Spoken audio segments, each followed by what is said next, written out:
عتیق میر chairman آل کراچی تعلیم قیادت، آج ہیومن رائٹس کا دن ہے اور یہ بات افسوس کے ساتھ کہنا پڑتی ہے کہ عافیہ صدیقی جو اس ملک کی ایک مظلوم ایک بچی ہے، اس کے ساتھ کیوں ہیومن رائٹس کے مطابق اسے رہائی نہیں دی جاتی؟ یہ ظلم ہے، زیادتی ہے۔ ساری دنیا نے اس بات کا اعتراف کیا کہ عافیہ صدیقی پر کوئی ایسا جرم لاگو نہیں ہوتا کہ اسے اس قدر طویل سزا دی جائے۔ آج 17 سال سے وہ پابند سیاست ہے۔ میں حکومت وقت سے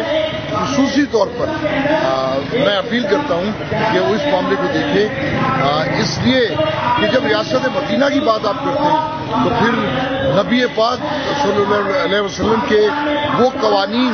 جو عورت کو عزت دیتے ہیں، عورت کو تحفظ دیتے ہیں، عورت کو حقوق دیتے ہیں، تو پھر حکومت وقت اور خصوصاً وزیر اعظم پاکستان عمران خان صاحب